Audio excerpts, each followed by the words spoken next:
Pak. Monggo Pak Jam. Ya, saya ya Pak. Gini Bu. Ya, bismillahirrahmanirrahim. Assalamualaikum warahmatullahi wabarakatuh. Waalaikumsalam warahmatullahi wabarakatuh. Selamat siang anak-anak. Apa kabar kalian? Alhamdulillah, luar biasa. Ya, selalu baik Bu. Ya, terima kasih. Semoga kalian selalu dalam lindungan Allah dan selalu sehat. Amin. Amin. Dan untuk mengawali pertemuan siang hari ini, silakan kita berdoa dulu untuk ketua kelasnya, Mas Harmen. Tolong dibimbing berdoa. Mas Harmen. Baik Bu, terima kasih. Ya Bu, mari teman-teman kita awali berdoa dengan membaca basmalah bersama-sama. Berdoa dimulai. Bismillahirrahmanirrahim. Doa selesai. Ya, terima kasih Mas Harmen. Dan untuk mengetahui yang siapa hari ini tidak berangkat, Ibu akan mengabdi terlebih dahulu. Mbak Irma berangkat. Ibu tidak. Ya, Mas Harmen berangkat ya. Bu. Dan Mas Rahmat juga berangkat tadi. Alhamdulillah semuanya berangkat. Berarti kalian sehat-sehat semuanya. Dan yang selanjutnya kita seperti biasa akan tadarus bersama dengan membaca surat Al-Ikhlas. Silakan ta'awudz bersama-sama.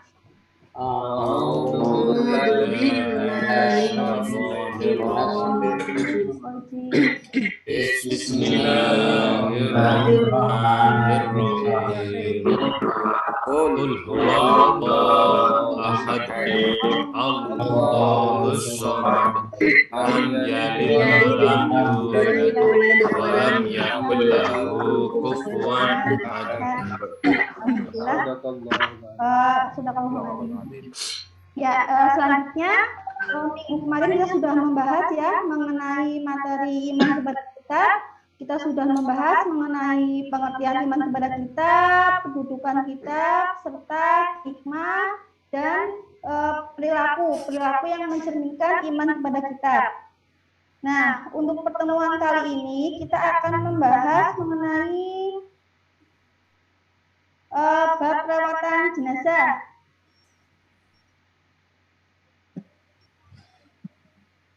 Maaf, Pak Ayu, ini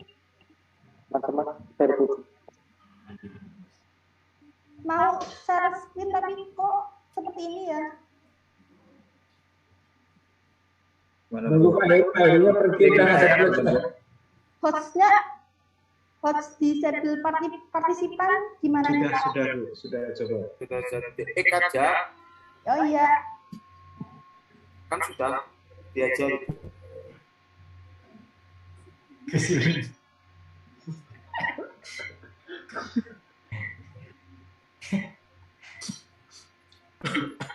Ya, kelihatan anak-anakku?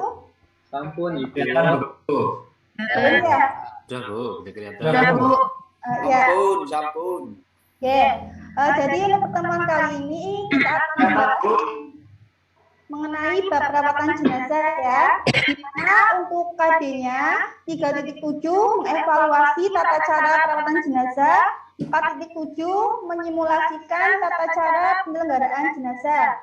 Adapun indikatornya menguraikan kandungan dalil nakli tentang kepedulian terhadap jenazah, menguraikan tata cara penyelenggaraan jenazah menurut hukum Islam. Dan adapun tujuannya, yang pertama yaitu peserta didik dapat menelaah dalil nakli sebagai dasar hukum dalam tata cara penyelenggaraan jenazah. Yang kedua, melalui kegiatan diskusi, peserta didik dapat mempraktikkan tata cara penyelenggaraan jenazah menurut hukum Islam dengan benar. Dan adapun peta konsepnya di sini, jadi ada 4 kewajiban seorang muslim dalam perawatan jenazah. Yang pertama yaitu memandikan jenazah, mengkafani jenazah, menyolati jenazah, menguburkan jenazah. Nah, dari keempat ini, adakah yang sudah pernah kalian lakukan? Baik itu memandikan, mengkafani, menyolati, menguburkan, Mas Mbak? Belum pernah, Bu. Baru melihat Bu. Pernah menyolati, Bu. Sholat. Oh, nggih. Lihat Nah, mengubur. melihat mengubur. Nah, untuk pertemuan siang ini kita hanya membahas tentang menyolati jenazah dengan harapan nanti ketika kalian sudah bisa, kalian bisa mempraktekkan jika ada saudara kalian yang sudah meninggal seperti itu. Nah, ini untuk dalilnya Quran surat Ali Imran 185. Bisa dibacakan ya untuk Mas Sugiantoro, silakan. Iya, Bu. A'udzu billahi minasy syaithanir rajim. Bismillahirrahmanirrahim. Kullu nafsin dha'iqatul maut. Ila akhir. Shadaqallahul azim. Terima kasih Mas Sugi. Nah, di sini sudah dijelaskan kullu nafsin dha'iqatul maut. Berarti semua yang bernyawa itu pasti akan meninggal seperti itu. Nah, sekarang kita masuk ke sakaratul maut. Jadi semua manusia pasti akan mengalami sakaratul maut. Dan perilaku apa yang kita lakukan jika kita menghadapi seseorang yang sedang sakaratul maut? Yang pertama yaitu mentalkinkan atau menuntun bacaan tauhid secara tegas di telinga dengan melafalkan la ilaha illallah. Tapi jika kondisinya sudah sangat kritis, maka cukup dengan lafal Allah saja seperti itu. Nah, adapun perilaku kita ketika seseorang itu sudah meninggal, yang pertama yaitu segera mengatupkan atau memejamkan matanya dengan mengucapkan kalimat istirja, innalillahi wa inna ilaihi raji'un. Dan yang kedua yaitu menanggalkan perhiasannya atau melepaskan. Dan yang ketiga yaitu menyegerakan seluruh proses pengurusan jenazahnya. Itu ya Mas Mbak? Iya, Bu. Nah, sekarang Ibu akan bagi kelompoknya.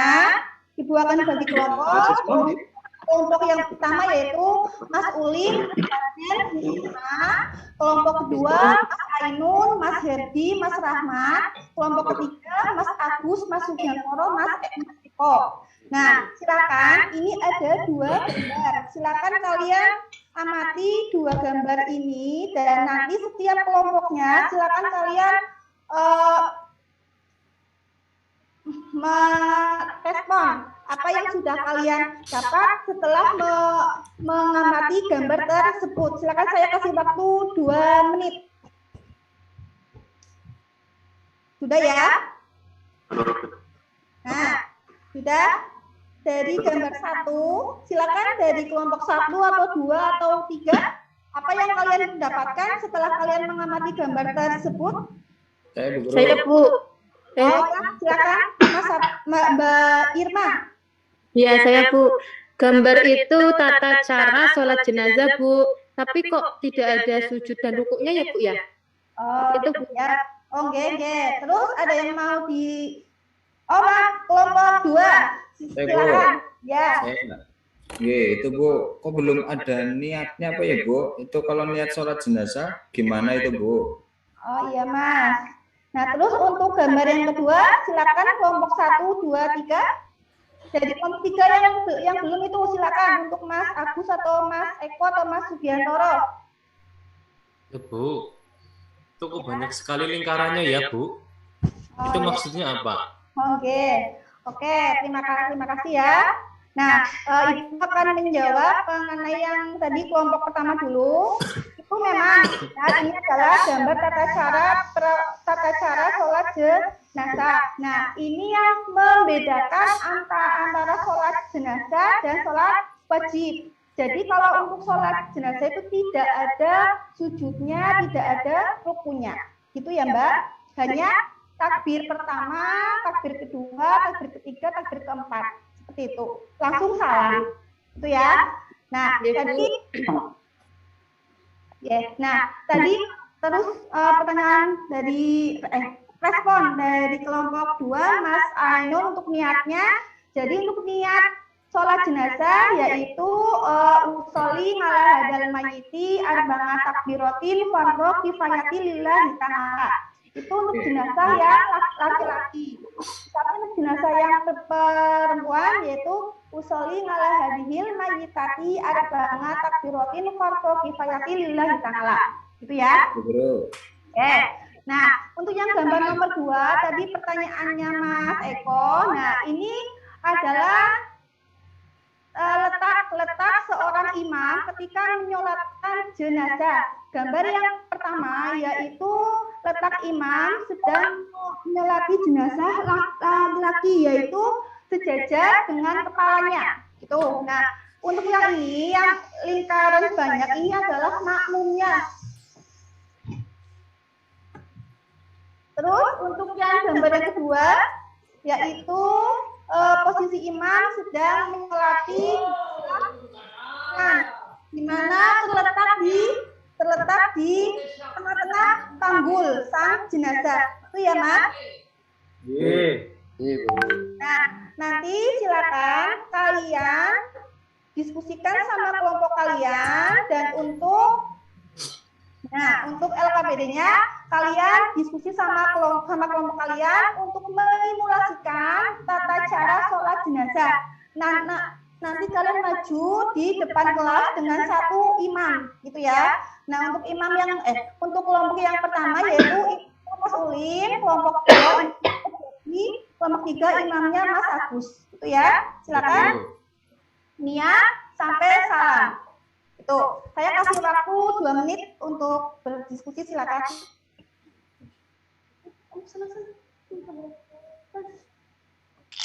Sudah, Bu Guru. Nah, silakan untuk kelompok 1, Mas Ulin, Mas Hanin, sama Mbak Irma, silakan maju ke depan. Ya. Dimulai dari niat ya, niat sholat laki-laki, silakan. Ya. Bismillahirrahmanirrahim. Sholli ala hadzal mayyiti arba'a takbiratin fardhu kifayati lillahi ta'ala. Allahu Akbar. Ya. Terima kasih untuk kelompok 1. Terus untuk kelompok 2 silakan yang menjadi imam Mas Herdi untuk menyolati jenazah perempuan. Silakan. Ayo bareng. Ya. Usalli ala mayyiti arba'a takbiratin fardhu kifayati lillahi ta'ala.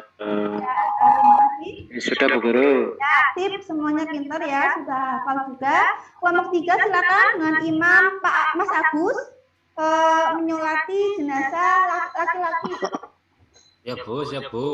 Mari teman-teman kita niat sholat jenazah laki-laki bareng-bareng. Kita awali dengan basmalah. Bismillahirrahmanirrahim. Sholli ala hadzal mayyiti arba'a takbiratin fardhu kifayati lillahi ta'ala. Sudah, Bu. Alhamdulillah ini sudah pintar ya, sudah hafal. Nah, sekarang saya lanjutkan yaitu mengenai ini syarat sholat jenazah. Syarat sholat jenazah yaitu yang pertama, seorang yang menyolatkan syaratnya harus Islam dan suci. Yang kedua, salat jenazah di sebelah kiblat, sholat jenazah setelah jenazah dimandikan dan dikafani. Terus yang ketiga yaitu letak mayat di sebelah kiblat. Yang menyolatkan kecuali itu sholat goib itu ya, Mas, Mbak. Iya, Bu. Ya, mungkin itu untuk pertemuan kali ini. Nanti silakan untuk rukun sholat jenazah dan untuk mengkafani jenazah, kalian bisa meresum, mencari buat di rumah. Untuk kesimpulannya, ada yang bisa menyimpulkan? Saya, Bu. Pertemuan hari ini? Saya, Bu. Oke, silakan Mas Farnen. Baik, Bu. Saya akan bacakan untuk kesimpulan materi hari ini, Bu. Yaitu jika ada seseorang yang meninggal dunia, menjadi kewajiban masyarakat muslim untuk mengurus jenazahnya dan harta pusakanya. Mengurus jenazah itu meliputi memandikan, mengkafani, menyolatkan, dan menguburkannya, Bu. Itu, Bu. Oh ya. Terima kasih ya. Mungkin itu untuk pertemuan siang hari ini. Ibu mohon maaf jika ada salah kata. Wassalamualaikum warahmatullahi wabarakatuh. Waalaikumsalam warahmatullahi wabarakatuh. Ya, terima kasih Bu Lisa. Selanjutnya siapa? Bapak? Saya, Pak. Saya dulu. Oke. Terima kasih Bapak Ibu semua ya. Yang ingin saya sampaikan terkait dengan 5 mahasiswa tadi yang sudah praktek ya, apa yang kemarin saya sampaikan ya, terkait dengan satu, kalau Bapak Ibu ngajarnya begini di sekolah terus ya Pak ya, terus loh Pak ya, insya Allah muridnya top-top deh ya. Dan ini dipertahankan lagi, dimulai membahas tentang persoalan-persoalan yang kontekstual tadi ya. Ada yang bahas soal gecer, ada yang bahas tadi terakhir Pak Herdi soal pergaulan bebas saat ini dan sebagainya. Memang kita berharap bahwa anak-anak kita tidak hanya mendapatkan materi dalam konteks untuk menyiapkan ujian ya, tetapi mendapatkan materi dalam konteks juga bisa untuk menyelesaikan persoalan-persoalan dalam kehidupan sehari-hari. Oke, saya tanya pertama tadi, saya berharap ada kontekstualisasi di yang bahas tentang sholat jenazah. Siapa ya? Bu Lisa ya? Ya, saya Pak. Ya, coba Bu, saya tanya, kalau misalkan terkait dengan persoalan jenazah dalam konteks saat ini apa? Kalau kematian, ya, bencana, hilang, ya, itu gimana mensolatinya misalkan ada anak yang tanya. Itu Pak dengan sholat hoib. Sholat hoib aja ya. Jadi memandikannya nggak usah ya Bu ya. Ya, memandikannya tapi misalkan ada tubuhnya, maaf ya, misalkan kepotong hanya beberapa bagian, itu memandikannya gimana? Tetap dimandikan Pak. Dengan badan yang memandikan sama tadi dengan jasad yang utuh. Dengan badan yang ditemukan Pak. Ya misalkan tangannya aja yang ditemukan. Nah ini kan maksud saya, misalkan dalam konteks kebencanaan sekarang kan banyak ya kecelakaan begitu, gimana mungkin anak-anak dikonteskan gitu. Oke, saya masuk tadi bertanggung ke Bu Lisa ya. Bu Lisa di situ saya ingin tanya terkait dengan sumber dan media belajar, apa bedanya? Media itu alat yang digunakan Pak, kayak misalkan PowerPoint gitu. Kalau sumber itu kayak media. Kalau sumber itu kayak buku-buku paket, artikel seperti itu. Nah, kalau misalkan materinya tentang sholat jenazah, kemudian di situ ada patung-patungan lah. Torso ya. Itu masuknya sumber atau media? Media. Kenapa? Kenapa?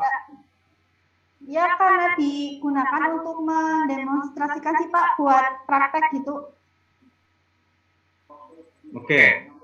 Terus kalau misalkan ada orang ya yang kemudian dia menjadi miniatur, ya istilahnya memperagakan sebagai jenazah, sambil dia menerangkan juga, itu media atau sumber? Media, Pak. Kenapa? Karena anak itu langsung merekonstruksikan, Pak, untuk langsung mempraktekkan gitu. Oke, Ibu tolong dibedain ya antara media dan sumber. Ya. Kalau media itu wahannya, kalau sumber itu tempat di mana anak mendapatkan informasi. Ya, kalau dia bisa mendapatkan informasi dari situ, ya itu sumber, ya. Oke. Selanjutnya Bu Lisa Octavia. Iya, Pak. Nah, jadi sudah ditanya-tanya tentang itu ya. Kalau dalam mengajar tentang tata cara sholat jenazah itu, teori belajar yang paling dominan apa Bu? Behavioristik, Pak. Kenapa kok behavioristik? Karena perubahan perilaku, Pak, perubahan perilaku siswa setelah mempelajari sholat jenazah gitu, biar siswa bisa mempraktekkan ketika ada saudaranya yang meninggal gitu, Pak. Oke, pendekatannya itu pendekatan apa tadi, Mbak? Pendekatan saintifik, Pak. Saintifiknya di mana, Mbak? Coba tunjukkan. Pendekatan saintifik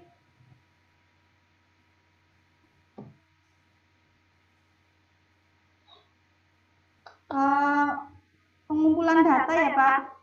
Ya, datanya apa yang dikumpulkan? Mengenai poin-poin yang rukun sholat sama syarat-syarat sholat. Oke, Bu.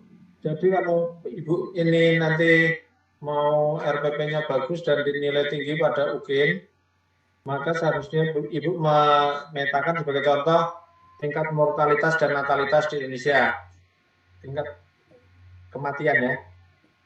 Kemudian sebab-sebab kematiannya seperti apa, gitu ya Bu ya. Oh, iya Pak. Dan tadi sudah ditanyakan Pak Heru, sholatnya itu seperti apa dalam menyikapi berbagai hal tadi. Kemudian bagaimana dengan sholat online dan sebagainya ya. Iya, itu yang terkini sehingga Ibu ini lebih depan daripada Google gitu ya. Iya, Pak. Terima kasih Bu Lisa, sukses selalu. Amin.